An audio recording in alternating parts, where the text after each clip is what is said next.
حيل الكلمة مباشرة إلى أول مسجل في قائمة المتدخلين وهو السيد ميسوم طهر. رئيس، سيد الرئيس، اليوم الرئيس راني طالب وباحث ولست نائب. هذه الوزارة الرئيس هذه راهي مش سبيسيفيك الرئيس، هذه الوزارة راهي اوريجينال، راهي ينتمي إلى جدنا وابن القطاع. هذا الوزير من خريجي مدرسة المعلمين، دكاترة دون بكالوريا، أكثر من 30 سنة في التعليم العالي حتى تعينوه كوزير. من المفروض وزارة التعليم العالي تبقى في العالي، وهي مصنفة اليوم على مستوى العالم مرتبة 2361. الوزير عمل حاجة مليحة للباحثين اللي راهم في الخارج، دار لهم سيت. هذا الدكتور كمال يوسف التومي هذا من قصر البخاري، متخصص في أبحاث الروبوتات في أمريكا. ماشي عيب تتعاملوا معهم بالإنترنت. واش يقول لك؟ يقول لك الغرب ليسوا عباقرة ونحن أغبياء، هم فقط يدعمون الفاشل حتى ينجح ونحن نحارب الناجح حتى يفشل. كيفاش يكون عندك بحث علمي والأستاذ خارج ولايته أجره 3 ملايين و800 حتى 4 ملايين و700؟ الجوار احنا عندنا في المدية في لوام يخلصوا فيه في الشهر 120 مليون.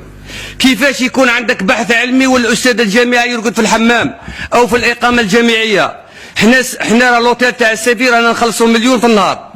كيفاش يكون عندك بحث علمي والأستاذ في الكلية العلوم الإنسانية والإسلامية بوهران ما عندوش حشك مرحاض حتى يخرجوا للقهوة؟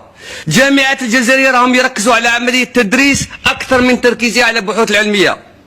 الأساتذة الجامعة بلا برنامج في مجال التدريس، يلجأ الأستاذ إلى السرقة العلمية من الإنترنت، بعدها يوزعها على الطلبة وقهوة موح واشربوا روح. حتى السرقة العلمية في مجال البحث العلمي لأصحاب الدكتوراه هذو اللي عندهم الدكتوراه هذو. جامعة الجزائر 2 كلية الأدب العربي، أستاذ اسمه قيصر يتبع المذهب الشيعي ولا أحد يراقبه. هذا السؤال مطروح، علاه ما كانش مراقبة بيطاغوجية وإنشاء هيئات للتفتيش والمتابعة لتحسين أداء الأستاذ؟ لماذا لا توجد مفتشيات كباقي الوزارات؟ تشوف باكزامبل الرئيس هنا، أنا جبت لك اليوم كاع الكتب المجلة تاع الجامعة هذه.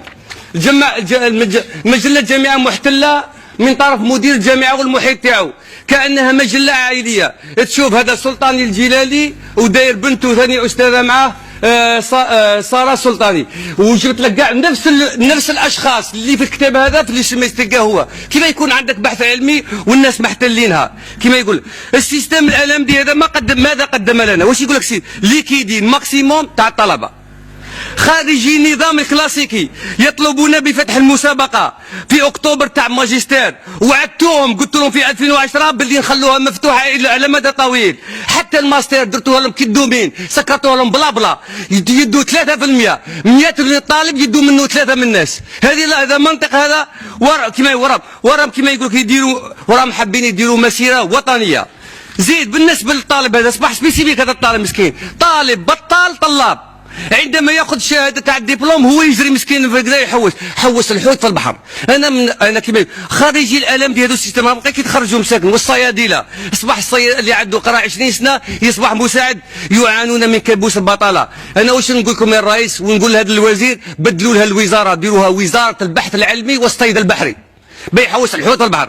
طالب او طالبه مسكين دخل البارح يسجل، جاتني بنت قالت لي عندي اكسيدرول. واش دار بالطفل والطفله اللي الاكسيدرول تاعو يقولوا له بابا كنسالوه؟ واش دخلوا في بابا؟ هو راه فاكسيني وكل شيء. زيد طلب كليه الطب 7 سنوات هو يقرا مسكين من الدراسه، ومتربص في المستشفى عمومي ويدير لاكار، ولا المسؤول يقدر يدخلوه للحبس يعطوا له 400,000 الترميسه. هل هذا يعقل؟ كيما يقول لك الانسان هكذا. زيد هنا الماكله تاع الطالب هذا، شوف قطو باش ياكل بالعمله الصعبه، والطالب الجزائري ياكل الوجبه الصعبه، لوبيا بلاش، حبه تاع بيض وحبه تاع فرماج وحبه تاع تفاح. الميزانيه العامه للديوان الوطني للخدمات الجامعيه تقدر ب 6000 مليار. العدد الطلبه تاع العام اللي فات 1,655,000. الطالب والطالبه معنا التكلفه تاعهم اللي خصتها الدوله للشهر طاحت لهم 11,890,000. عطوا لهم الزملاين ويدبروا صالهم، ياكلوا رواحهم يديروا رواحهم، يدبروا صاروا في رواحهم كما يقول الانسان. زيد وهذا واحد من عين الدفله وهذا من البليده. هذو ربحوا سنه الباك.